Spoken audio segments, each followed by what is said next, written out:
എല്ലാ സുഹൃത്തുക്കൾക്കും ടെക് സൊല്യൂഷന്റെ പുതിയൊരു വീഡിയോയിലേക്ക് സ്വാഗതം. ഇന്നത്തെ ഒരു വീഡിയോയിലൂടെ നമ്മളിവിടെ പരിശോധിക്കാൻ പോകുന്നത് ഓപ്പോന്റെ A55 എന്ന ഈ ഒരു ഫോണിന്റെ വിശേഷങ്ങളാണ്. വീഡിയോയിലേക്ക് കടക്കുന്നതിന് മുമ്പ് നിങ്ങളുടെ ചാനൽ ഇതുവരെ സബ്സ്ക്രൈബ് ചെയ്തിട്ടില്ല എന്നുണ്ടെങ്കിൽ എത്രയും പെട്ടെന്ന് സബ്സ്ക്രൈബ് ചെയ്തേക്കുക. അപ്പം തന്നെ അതിന്റെ അടുത്തുള്ള ബെൽ ബട്ടണും കൂടി ഒന്ന് എനേബിൾ ചെയ്ത് കാണുന്നുണ്ടെങ്കിൽ നമ്മൾ അപ്ലോഡ് ചെയ്യുന്ന പുതുപുത്തൻ വീഡിയോ നിങ്ങൾക്ക് നോട്ടിഫിക്കേഷൻ ആയിട്ട് ലഭിക്കുന്നതായിരിക്കും. നമുക്ക് നേരെ വീഡിയോയിലേക്ക് കടക്കാം. ഞാൻ Kader Valari. Welcome to tech solutions.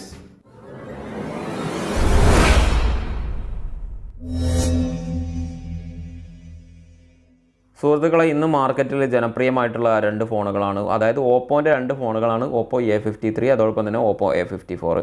ഈ ഓപ്പോ A53 ഇറങ്ങിയതിന് ശേഷം വന്ന ഫോണാണ് ഓപ്പോൻ്റെ A54. അതിന് ശേഷം, അതായത് ഈ ഓപ്പോ A54നും ശേഷം പുറത്തിറങ്ങിയിട്ടുള്ള ഏറ്റവും പുതിയൊരു മോഡലാണ് ഓപ്പോൻ്റെ A55 എന്ന ഈ ഒരു മോഡൽ ഫോൺ. അപ്പോൾ തന്നെ നമുക്കറിയാം, ഓപ്പോ A53 ആയാലും ഓപ്പോ A54 ആയാലും ഒക്കെ അത്യാവശ്യം നല്ല മൂവ് ആയിക്കൊണ്ടിരിക്കുന്ന ഫോണാണ്. ഇപ്പോഴും മാർക്കറ്റിൽ ലഭ്യമായിട്ടുള്ള ഫോണാണ് ഓപ്പോൻ്റെ A53 എന്ന ഫോണും ഓപ്പോ A54. അപ്പോൾ നമ്മളേതായാലും കൂടുതൽ പറഞ്ഞ് ബോറടിപ്പിക്കാതെ നമുക്ക് വീഡിയോയിലേക്ക് കിടക്കാം. ആദ്യം തന്നെ നമ്മൾ ഈ ഒരു ഫോണിൻ്റെ പുറത്ത് പരിശോധിച്ച് നോക്കുകയാണെന്നുണ്ടെങ്കിൽ 4GB 128GB സ്റ്റോറേജോട് കൂടി വരുന്ന ഫോണാണെന്ന് നമുക്ക് മനസ്സിലാക്കാൻ പറ്റുന്നുണ്ട്. പിന്നെ നമ്മൾ ഈ ഒരു ഫോണിൻ്റെ ബാക്ക് വശം നമ്മൾ പരിശോധിച്ച് നോക്കുകയാണെന്നുണ്ടെങ്കിൽ 50 മെഗാപിക്സൽ AI ക്യാമറ എന്ന് കൊടുത്താൽ കാണാൻ പറ്റുന്നുണ്ട്. 6.51 ഇഞ്ച് ഡിസ്പ്ലേ എന്ന് കാണാൻ പറ്റുന്നുണ്ട്. അതോടൊപ്പം തന്നെ 5000 mAh ബാറ്ററിയും 18 വാട്ട്സിൻ്റെ ഫാസ്റ്റ് ചാർജർ, ഇതൊക്കെയാണ് ഈ ഒരു ഫോണിൻ്റെ മെയിൻ പ്രത്യേകതകൾ. നമുക്ക് ഏതായാലും ഫോൺ അൺബോക്സ് ചെയ്ത് നോക്കാം.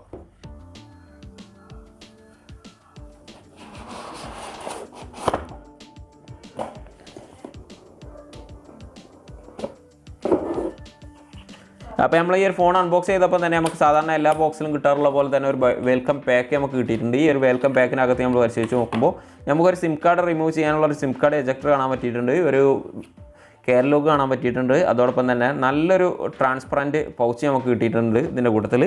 നമുക്ക് ഏതായാലും ഇതൊരു സൈഡിലേക്ക് വെച്ചിട്ട് ഫോണിലേക്ക് തിരിച്ചു തരാം. അതിന് മുമ്പായിട്ട് ഈ ബോക്സും കൂടി ഒന്ന് ചെറിയതുപോലെ പരിശോധിച്ച് നോക്കാം. ഈ ഒരു ബോക്സിൻ്റെ അകത്ത് നമുക്ക് നല്ലൊരു ഹെഡ്ഫോൺ ലഭിക്കുന്നുണ്ട്. പിന്നെ ഒരു Type-C USB കേബിൾ നമുക്ക് ഈ ഒരു ഫോണിൻ്റെ ബോക്സിനകത്ത് ലഭിച്ചിട്ടുണ്ട്. ഒരു 18 വാട്ട്സിൻ്റെ അത്യാവശ്യം ക്വാളിറ്റി ഉള്ള ഒരു ചാർജർ നമുക്ക് ലഭിച്ചിട്ടുണ്ട്. അടുത്തതായിട്ട് നമുക്ക് ഫോണിലേക്ക് തന്നെ തിരിച്ചു വരാം. ഈ ഒരു ഫോണിൻ്റെ കവറും കൂടി നമ്മൾ റിമൂവ് ചെയ്യുകയാണെന്നുണ്ടെങ്കിൽ ഏകദേശം ഒരു ഓപ്പോ A54ൻ്റെ അതേ ഡിസൈനിങ് തന്നെയാണ് നമുക്ക് പറയാം.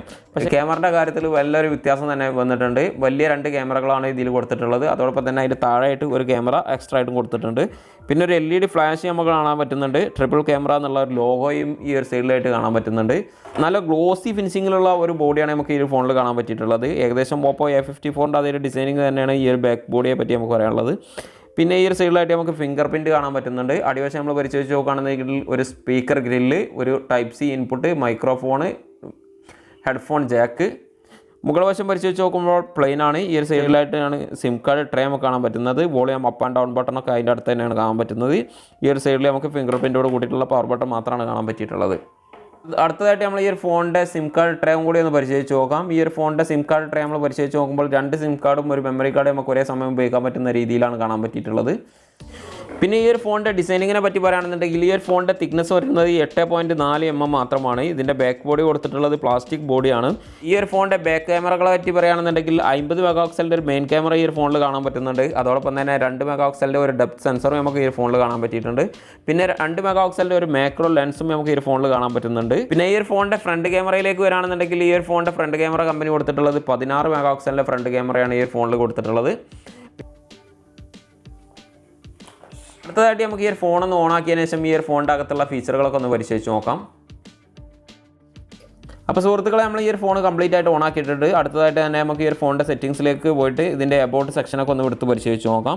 ഈ ഒരു ഫോണിൻ്റെ മോഡൽ നെയിം, അതോടൊപ്പം തന്നെ ഇതിൻ്റെ ആൻഡ്രോയിഡ് വേർഷൻ, ഇതൊക്കെ നമുക്ക് ഈ ഒരു സെക്ഷനിൽ കാണാൻ പറ്റുന്നുണ്ട്. ആൻഡ്രോയിഡ് 11 ഈ ഒരു ഫോൺ വന്നിട്ടുള്ളത്. അതോടൊപ്പം തന്നെ ഈ ഒരു ഫോണിൽ പ്രൊസസ്സർ ഒക്ടോകോർ എന്നുള്ളത് മാത്രമാണ് നമുക്ക് കൊടുത്തിട്ടുള്ളത്. കൂടുതൽ വിവരങ്ങളിലേക്ക് കടക്കാം. പിന്നെ ഇതിൻ്റെ മോഡൽ നമ്പർ CPH 2325. ഇതിൻ്റെ റാം വേരിയൻ്റ് വരുന്നത് 4GB റാം. ഇത്രയും കാര്യങ്ങളാണ് നമുക്ക് ഈ ഒരു സെക്ഷനിൽ നമുക്ക് കാണാൻ പറ്റിയിട്ടുള്ളത്. അടുത്തതായിട്ട് നമ്മൾ ഈ ഒരു ഫോണിൻ്റെ ക്യാമറ സെക്ഷൻ പരിശോധിച്ച് നോക്കുകയാണെന്നുണ്ടെങ്കിൽ ഈ ഒരു ഫോണിൻ്റെ ക്യാമറ സെക്ഷനിൽ നമുക്ക് ആദ്യം തന്നെ നമുക്ക് കാണാൻ പറ്റുന്നത് നൈറ്റ് എന്നൊരു ഫീച്ചറാണ്.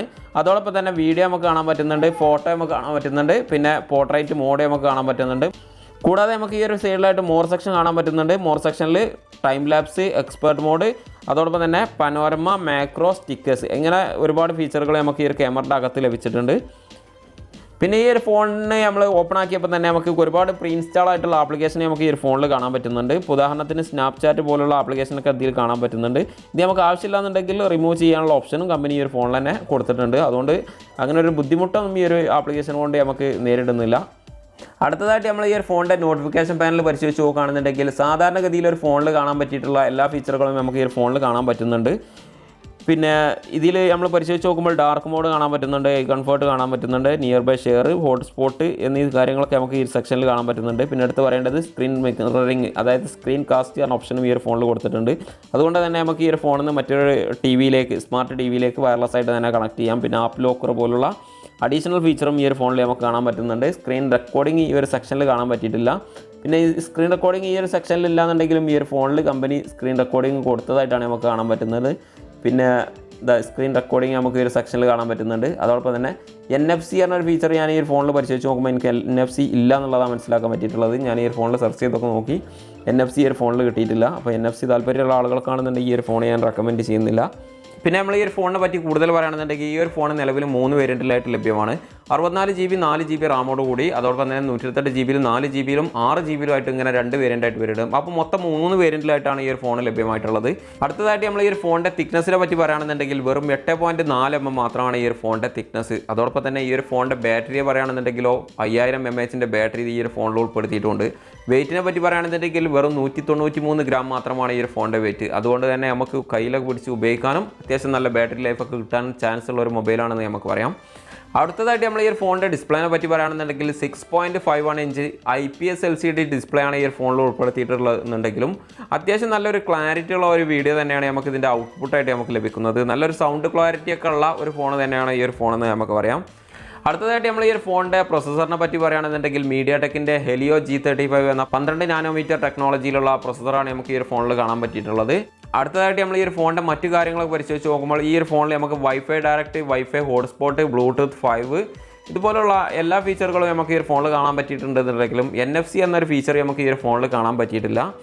പിന്നെ നമുക്ക് ഇനി ഈ ഒരു ഫോണിൽ എടുത്തിട്ടുള്ള ഒരു വീഡിയോ ഒന്ന് സ്ക്രീനിൽ കാണാം. അതായത് 16 മെഗാപിക്സലിൻ്റെ ഫ്രണ്ട് ക്യാമറയും 80 മെഗാപിക്സലിൻ്റെ ബാക്ക് ക്യാമറയാണ് ഈ ഒരു ഫോണിൽ ഉൾപ്പെടുത്തിയിട്ടുള്ളത്. ഇതെങ്ങനെയുണ്ട് ഈ ഒരു ഫോണിൻ്റെ ക്ലാരിറ്റി എന്നുള്ളതൊന്ന് സ്ക്രീനിൽ കണ്ടു നോക്കുക. നിങ്ങൾ കണ്ടുകൊണ്ടിരിക്കുന്നതാണ് ഈ ഒരു ഫോണിൻ്റെ ബാക്ക് ക്യാമറയിൽ എടുത്തിട്ടുള്ള ഒരു വീഡിയോ എന്ന് പറയുന്നത്. ഇപ്പോൾ നമ്മൾ ഡേ ലൈറ്റിൽ എടുത്തിട്ടുള്ള ഒരു വീഡിയോ ആണ് ഈ കണ്ടുകൊണ്ടിരിക്കുന്നത്. അത്യാവശ്യം നല്ല ക്ലാരിറ്റി ഒക്കെ ഉള്ള ഒരു തന്നെയാണ്. പക്ഷേ നല്ല ലൈറ്റിലാണ് കേട്ടോ നമ്മൾ ഈ ഒരു വീഡിയോ എടുക്കുന്നത്. നല്ല ക്ലാരിറ്റി ഉണ്ട്. ഇനി ഈ ഒരു ഫോണിൻ്റെ സ്റ്റെബിലൈസേഷനൊക്കെ എങ്ങനെ ഉണ്ടെന്നുള്ളതൊക്കെ നിങ്ങൾ തന്നെ നോക്കിയിട്ട് മനസ്സിലാക്കുക. അപ്പോൾ ഞാൻ നടന്നുകൊണ്ടാണ് ഈ വീഡിയോ എടുക്കുന്നത്. 50 മെഗാപിക്സലിൻ്റെ ബാക്ക് ക്യാമറയാണ് ഈ ഒരു ഫോണിൽ കൊടുത്തിട്ടുള്ളത്. 2 മെഗാപിക്സലിൻ്റെ ഡെപ്ത് സെൻസറും 2 മെഗാപിക്സലിൻ്റെ മാക്രോ ലെൻസൊക്കെ ഈ ഒരു ഫോണിൽ കമ്പനി കൊടുത്തിട്ടുണ്ട്. അപ്പോൾ നമ്മളിപ്പോൾ ഈ വീഡിയോ ഷൂട്ട് ചെയ്തിട്ടുള്ളത് ഇതിൻ്റെ 50 മെഗാപിക്സലിൻ്റെ മെയിൻ ക്യാമറയിൽ എടുത്തിട്ടുള്ള വീഡിയോ ആണ്. ഓക്കെ, എങ്ങനെ ഉണ്ടെന്നുള്ളതൊക്കെ നിങ്ങൾ തന്നെ നോക്കി മനസ്സിലാക്കുക. അപ്പോൾ സുഹൃത്തുക്കൾ, നിങ്ങളിപ്പോൾ ഈ കണ്ടുകൊണ്ടിരിക്കുന്നത് ഈ ഒരു ഫോണിൻ്റെ, അതായത് Oppo A55 എന്ന ഈ ഒരു ഫോണിൻ്റെ ഫ്രണ്ട് ക്യാമറയിൽ എടുത്തിട്ടുള്ള വീഡിയോ ആണ്. എങ്ങനെയുണ്ട് ഈ ഒരു ഫോണിൻ്റെ ഫ്രണ്ട് ക്യാമറ എന്നുള്ളതൊക്കെ അതായത് നിങ്ങൾ തന്നെ സ്വയം മനസ്സിലാക്കുക. 16 മെഗാപിക്സലാണ് ഈ ഒരു ഫോണിൻ്റെ ഫ്രണ്ട് ക്യാമറ. പിന്നെ ഇപ്പോൾ വണ്ടിയിൽ നിന്നാണ് ഞാൻ ഇപ്പോൾ വീഡിയോ എടുക്കുന്നത്. ചെറിയ ഇളക്കങ്ങളൊക്കെ. അടുത്തതായിട്ട് നമ്മൾ ഈ ഒരു ഫോണിൻ്റെ പ്രൈസിനെ പറ്റി പറയുകയാണെന്നുണ്ടെങ്കിൽ ഏകദേശം 80 റിയാലാണ് ഒമാൻ റിയാൽ ഈ ഒരു ഫോണിന് പ്രൈസ് വരുന്നത്. അത് ഇന്ത്യൻ റുപ്പിയിലേക്ക് കൺവേർട്ട് ചെയ്യുകയാണെന്നുണ്ടെങ്കിൽ 15000 രൂപേൻ്റെയും 16000 രൂപേൻ്റെയൊക്കെ ഇടയിൽ വരാനുള്ള ഒരു ചാൻസ് ഉണ്ട്. ഈ പറഞ്ഞ തന്നെ 80 റിയാൽ എന്നുള്ളത് ചിലപ്പോൾ 1-2 റിയാലിൻ്റെയൊക്കെ വ്യത്യാസം ഈ ഒരു പറഞ്ഞ പ്രൈസിൽ ഉണ്ടാകാനുള്ള ചാൻസ് ഉണ്ട്. കറക്റ്റായിട്ടുള്ള റേറ്റ് നമുക്ക് കിട്ടിയിട്ടില്ല. ഏകദേശം റേറ്റാണ് ഞാൻ ഇപ്പോൾ പറഞ്ഞിട്ടുള്ളത്. അപ്പോൾ വീഡിയോ ഏതായാലും നിങ്ങൾക്ക് ഇഷ്ടപ്പെട്ടിട്ടുണ്ടാവും എന്ന് കരുതുന്നു. വീഡിയോ ഇഷ്ടപ്പെട്ട ആളുകൾ തീർച്ചയായിട്ടും ലൈക്ക് ചെയ്യുക. അതോടൊപ്പം തന്നെ നിങ്ങളുടെ സുഹൃത്തുക്കളിലേക്കൊന്ന് ഷെയർ ചെയ്ത് കൊടുക്കുക. അപ്പോൾ നമുക്ക് ഏതായാലും മറ്റൊരു വീഡിയോ ആയിട്ട് വീണ്ടും കാണാം. അതുവരേക്കും